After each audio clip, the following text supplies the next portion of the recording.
নতুন জোট, নতুন সিদ্ধান্ত ও ভবিষ্যতে গণরাজনীতি। টিটু টুডে আপনাদের চ্যানেল, খবর, মতামত, বাস্তবতা। আমি বাংলাদেশ। আসসালামু আলাইকুম রহমতুল্লাহ। সম্মানিত দর্শক শ্রোতা যারা আমাকে দেখছেন এবং পরে দেখবেন, সবাইকে স্বাগতম। আজকে যে বিষয় নিয়ে কথা বলবো সেটা হচ্ছে যে বাংলাদেশের যে প্রেক্ষাপটে, নির্বাচন প্রেক্ষাপটে যা হচ্ছে, নতুন নতুন জোট ভাঙছে, ঘটছে এবং গণরাজনীতি কি অবস্থা সেই জিনিসগুলো উপস্থাপন করব। শুরুতেই আমি নতুন জোট সম্বন্ধে কথা বলবো। বর্তমানে যে নতুন জোট হয়েছে, যে জোটগুলো নিয়ে কথা বলি। আমি পূর্বতন ভিডিও বলেছি ৮ থেকে ১০টি জোট হয়েছিল। এখন জোটগুলো ভেঙে একীভূত হচ্ছে বা আরো নতুন করে জোট হচ্ছে, নতুন একক দল হচ্ছে, এমন সৃষ্টি হচ্ছে। সেই কথাগুলো জানানোর জন্য আপনাদের সম্মুখে আমি আজকে উপস্থিত হয়েছি। আমাদের টিটু টুডে চ্যানেল, আপনাদের সবার প্রিয় চ্যানেল। আমাদের সাথে সাবস্ক্রাইব করে থাকবেন এবং নতুন নতুন তথ্য এবং নির্বাচনী বিষয় নিয়ে আমরা আলোচনা করব টিটু টুডে এর সাথে। নতুন জোট বাংলাদেশে আমি আজ থেকে ১০-১৫ দিন আগেও এবং গতকাল পর্যন্ত দেখেছিলাম জোটের সম্প্রসারণ, জোট বাড়ছে, এই জোট, সেই জোট, ৯ জোট, ফয় জোট, অনেক জোট। যেমন এখন জোটগুলো ভেঙে একটা ছোট্ট জোটের সংখ্যা কমছে। যেমন উদাহরণ হিসাবে আমি বলতে পারি যে আগে যে বিএনপির যে জোটটা ছিল, সেই জোটে একাধিক দল ছিল। তারা অনেকেই মন মতো প্রার্থী না পেয়ে এককভাবে তারা প্রার্থী দেওয়ার জন্য চিন্তা ভাবনা করছে। আবার কেউ বিএনপি যেহেতু উচ্চ কক্ষ এবং নিম্ন কক্ষ এখানে অবস্থান আছে, বিএনপি তার উচ্চ কক্ষ এবং নিম্ন কক্ষের ভোটের যেহেতু নির্দিষ্ট প্রতীকের উপর নির্বাচন করলে উচ্চ কক্ষের ভোট গণনায় আসবে, তাই ওই কক্ষের ভোট পাওয়ার জন্য বিএনপি অন্যান্য দলের নেতাদেরকে নিজের প্রতীকে ভোট করার জন্য আহ্বান জানাচ্ছে। আর বর্তমান সরকারের যে নির্বাচন কমিশনের নিয়ম অনুযায়ী আপনি যে দল করেন, আপনার সেই দলের যদি প্রতীক থাকে, সেই দল থেকেই ওই দলের প্রতীকে আপনাকে নির্বাচন করতে হবে।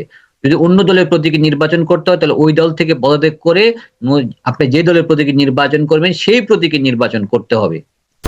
বাংলাদেশের জাতীয় সংসদ নির্বাচন ২০২৬ ভোটের মাঠে, জনগণের সাথে টিটু টুডে আপনাদের সাথে। তো যে বিষয়টা বলছিলাম যে এলডিপি বিএনপি পন্থী জোটে ছিল, অলি আহমদ এখন জোট থেকে বেরিয়ে যাওয়ার জন্য চিন্তা ভাবনা করছে। কারণ অলি আহমেদের যে সেক্রেটারি রেদওয়ান আহমেদ, উনি এলডিপি ছেড়ে বিএনপিতে যোগ দিচ্ছে ধানের শীষে ভোট করবে বিদায়। ধানের শীষে ভোট করার জন্য সে বিএনপিতে যোগদান করছে এবং ওইখানে বিএনপি তাকে মনোনয়ন দিচ্ছে।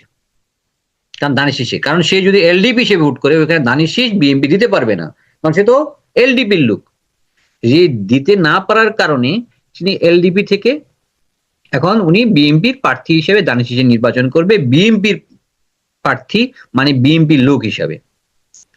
এটা গেল একটা। যেমন আমি শুনছি গণ অধিকার পরিষদের রাশেদ, সেও এলডিপি থেকে নির্বাচন করার চিন্তা ভাবনা, সেও বিএনপি থেকে নির্বাচন করার চিন্তা ভাবনা করছে। বিএনপিতে তার সেক্রেটারি পদ ছেড়ে বিএনপি থেকে নির্বাচন করবে ধানের শীষ প্রতীক নিয়ে। সে কইলাম, কারণ হচ্ছে ওই যে ধানের শীষ প্রতীক কেন ছাড় দিচ্ছে, তার দিচ্ছে রাশেদকে দিচ্ছে, সে অন্য দল করত, কিন্তু তাকে বিএনপিতে যোগদান করে তাকে ফয়সালা করতেছে এই কারণে, কারণ বিএনপি ধানের শীষের প্রতীকের ভোট উচ্চ কক্ষে গণনা করার জন্য প্রয়োজন হবে। যদি ট্রাক মার্কায় নির্বাচন করে, তাতে ২টা আসন ছাড় দিয়েছে, ট্রাক যদি ২টা আসনে নির্বাচন করে, তাহলে উচ্চ কক্ষে প্রাপ্ত ভোট যে মিনিমাম ১০ লাখ ভোট পেলে, হয়তো বা আমরা ধরছি ৯ লাখ ভোট, কাস্ট যদি ৯ কোটি হয়, 1% হিসেবে ৯ লাখ ভোট পেতে হবে। 1% ভোট যদি তারা না পায়, তাহলে উচ্চ কক্ষে কোনো আসন গণ অধিকার পরিষদ পাবে না।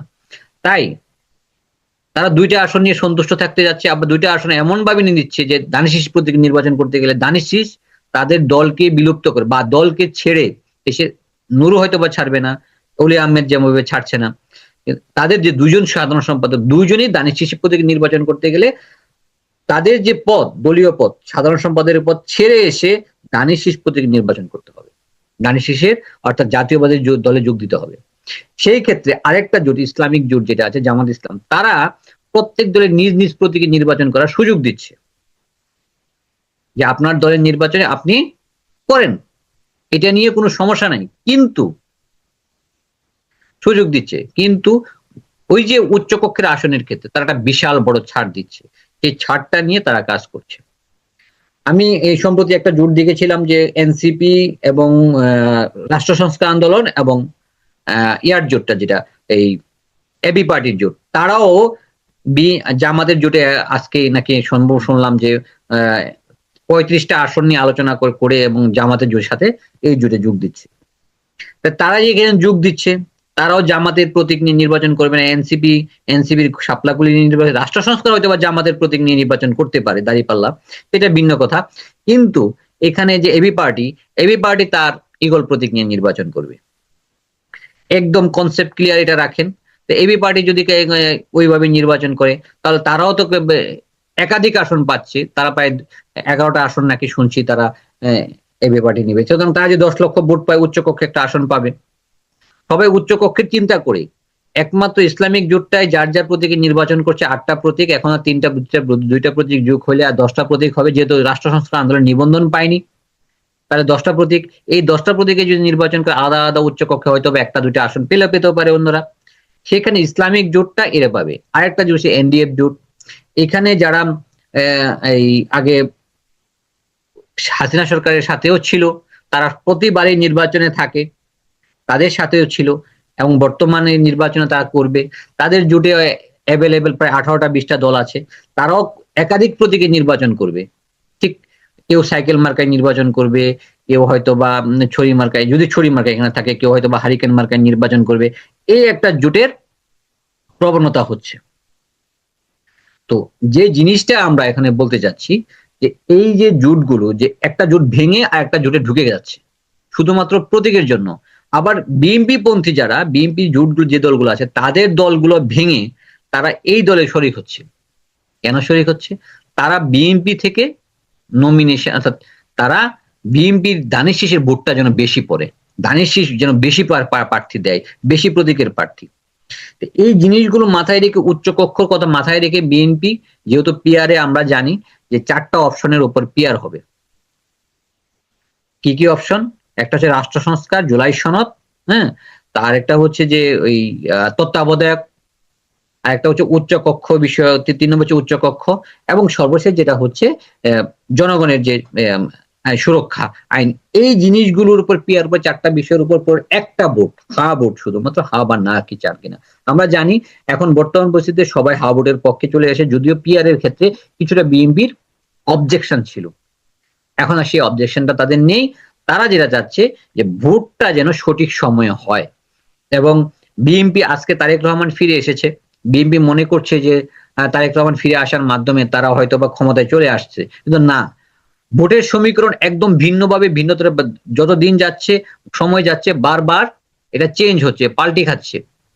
এবং 1টা 2টা আসন সবাই নিয়ে এটা নিয়ে চিন্তা করতেছে। আমিও চিন্তা করি যে আমি উচ্চ কক্ষে যাব কিনা, নিম্ন কক্ষে যাব, আমার কোথায় লোক আছে, আমি কাকে ভোট দিব। হ্যাঁ, এবারে ভোট কেমন হবে সেটা নিয়ে আমরা একটা আলোচনা করি। নতুন জোটে যে ভোটটা যেমন হবে, কেন এই সিদ্ধান্তগুলো হচ্ছে। আগের নির্বাচনগুলো যেহেতু হতো ওয়েস্টমিন্ট সিস্টেম, যে নির্বাচন হলে মনে করেন যে আমরা 4জন প্রার্থী আছি, এ বি সি ডি। এ আওয়ামী লীগ, বিতে বিএনপি, সিতে জাতীয় পার্টি, ডিতে জামাত ইসলাম। আমাদের এলাকা যদি ধরি, বিএনপি এবং এ এবং বির মধ্যে কন্টেস্ট হচ্ছে, সি এবং ডি তৃতীয় এবং চতুর্থ শক্তি। তো এ এবং বি দুটার একটা পাস করবে, যে পাস করবে তার ভোটটা কার্যকর হলো, যে ফেল করবে তার ভোটটা করলাম কার্যকর হচ্ছে না। যদি কার্যকর না হয়, যিনি ফেল করবে তার ভোট যদি কার্যকর না হয়, তাহলে কি করার? তাহলে ওই যে সি এবং ডি, তার ভোট বলছে আমার প্রার্থী তো ফেল করবে, সুতরাং আমি কেন ফেলের বাক্সে ভোট দিব? তাহলে বি এবং সি কে ভোট দিব, এ এবং বি কে ভোট দিব, যে কোনো একজন পাস করবে। তো আসলে হয়েছে কি, যে পূর্বের সিস্টেমটা ছিল যারা যার ভোট ফেল করলো তার ভোটটা আসলে নামমাত্র ভোট দিল, কিন্তু সে এটা রাষ্ট্রের কোনো কাজে আসলো না, বা রাষ্ট্রীয়ভাবে তার যে স্বীকৃতি, সেই স্বীকৃতির ম্যান্ডেটের কোনো যোগ্যতাই রইল না ওই এলাকার জন্য। কিন্তু এইবার যে উচ্চকক্ষ সিস্টেমটা হচ্ছে, সেই সিস্টেমের কারণে উচ্চকক্ষে তার মূল্যায়ন বাড়বে, তার ভোটের প্রাপ্তিটা বাড়বে। যার কারণে এখন হয়তো বা বিভিন্ন জোট বা দলের সাথে অঙ্গাঙ্গি হচ্ছে, আজ থেকে 10 বছর পর এটা থাকবে না।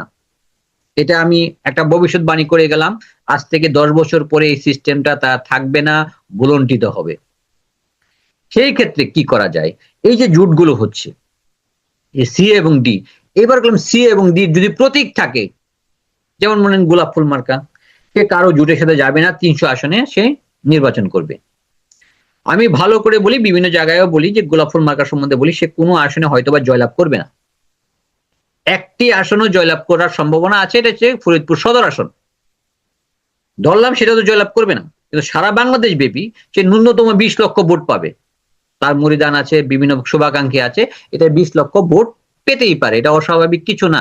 সুতরাং এই 20 লক্ষ ভোট তার উচ্চ কক্ষে 2টা আসনের জন্য কনফার্ম নির্ধারিত হয়ে গেল। সে নিম্ন কক্ষ কোনো আসন না পেলেও উচ্চ কক্ষে সে আসন পাবে, কারণ পার্সেন্টেজ রেশিও ভোটে সে সারা বাংলাদেশের প্রাপ্ত ভোটের 2% ভোট সে পেতে যাচ্ছে। এটা আমার বিশ্বাস। হ্যাঁ, আপনারা বলতে পারেন যে এত ভোট সারা বাংলাদেশে নাই। আপনি হিসাব করে দেখেন যে আপনি যদি 2001 এর ইলেকশনের কথা চিন্তা করেন, 4.5 লক্ষ ভোট পেয়েছিল সারা বাংলাদেশে। 4.5 লক্ষ ভোট সারা বাংলাদেশে সে পেয়েছিল। তো সারা বাংলাদেশে 4.5 লক্ষ ভোট পাইলে আজ থেকে 24 বছর পর সেটা দ্বিগুণ করলেও তো 9 লক্ষ ভোট হয়। 9 লক্ষ ভোটে তো একটা উচ্চকক্ষ আসন পায়। আমি 2টা ধরেছি, আপনারা একটা তো দিতে পারেন। তো এইটা একটা গেল। তারপরে হচ্ছে যে ভোট জোটগুলো হচ্ছে, প্রত্যেকটা জোট উচ্চকক্ষে আসন পাবে। কারণ উচ্চকক্ষে আপনি যত নিম্নকক্ষে আইন করেন না কেন, প্রথমত নিম্নকক্ষ যে তৈরি হবে, যে সংসদীয় আসন তৈরি হবে 300 আসনের, প্রথম কাজ হবে, প্রথম 180 দিনের কার্য দিবসে কাজ হবে জুলাই সনদকে হা বলা, বা জুলাই সনদের বিলটা পাশ করা। এই বিলটা যদি পাশ হয়, আর পাশ করতে হবে বাধ্যতামূলক যদি হা পাশ হয়। এইটা পাশ হয়ে গেলেই জুলাই 100 ওই যে উচ্চকক্ষে 100 সদস্য নিয়োগ হয়ে যাবে। এই 100 সদস্য কারা? যারা 1% ভোট পেয়েছে মিনিমাম কোন দল বা কোন প্রতীক, তখন সেখানে উচ্চকক্ষে একটা আসন পাবে। এই যে একটা লেভেল প্লেইং ফিল্ড তৈরি হবে, এবং ভবিষ্যতের রাজনীতিতে, এবং ওই যে তত্ত্বাবধায়ক সরকার বলছিলাম যে একটা ওই যে তত্ত্বাবধায়ক 4টার মধ্যে হার মধ্যে তত্ত্বাবধায়ক সরকার করতেও তেমন একটা কষ্ট হবে না। তখন আবার দেখবেন যে তত্ত্বাবধায়কের প্রয়োজনীয়তা খুব একটা পড়ে না, মানে উচ্চকক্ষে যদি সবাই লেভেল প্লেইং ফিল্ড থাকে, তাহলে তত্ত্বাবধায়ক দরকার তখন হয়তো বা হবে না। কিন্তু যেহেতু আমরা এখানে আইনগতভাবে তত্ত্বাবধায়ক পাশ করে নিচ্ছি, সুতরাং তত্ত্বাবধায়ক আমরা থাকবে, নিয়মিতই থাকবে, এবং এটা দরকার। এটা একটা মডেল বিশ্বের কাছে, বাংলাদেশের তত্ত্বাবধায়ক সরকার একটা মডেল, বিশ্বে আলোচিত, সমালোচিত এবং সবচেয়ে গৃহীত একটা মডেল। এবং তত্ত্বাবধায়ক সরকার অনেকে হয়তো বা এখানে নষ্ট করেছে বিভিন্ন কারণে। আমরা মনে করি যে জোটবদ্ধ নির্বাচন করলে আমাদের ভবিষ্যতের দিশা হবে সুন্দর, আদর্শ এবং সুন্দর। এখন আসি বাংলাদেশের ভোটের প্রেক্ষাপট।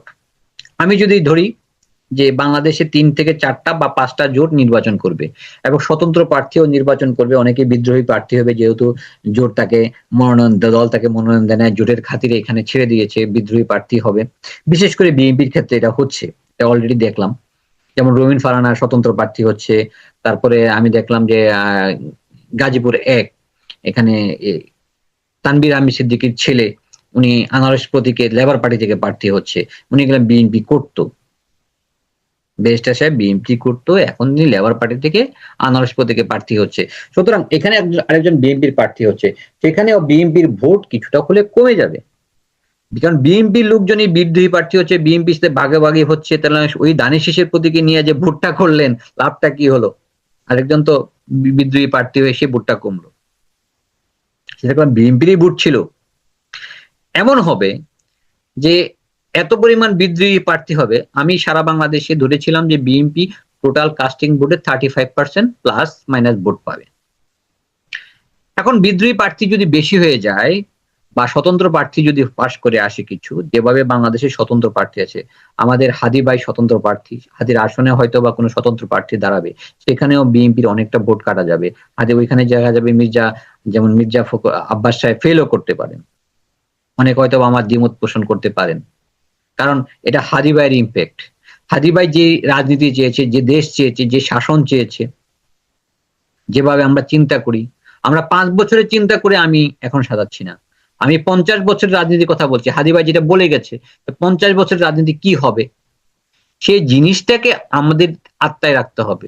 আমরা 50 বছর পরে আমরা কোন ধরনের দেশ পাবো, কোন ধরনের দেশের মধ্যে আমরা থাকবো, কোন দেশে আমরা বসবাস করব, সেটা যদি এখনই আমরা ঠিক না করতে পারি, হয়তোবা আমি 50 বছর বাঁচবো না আরো, কিন্তু 50 বছর পর কি হবে সেটা যদি আমি একটা উদাহরণ দিই।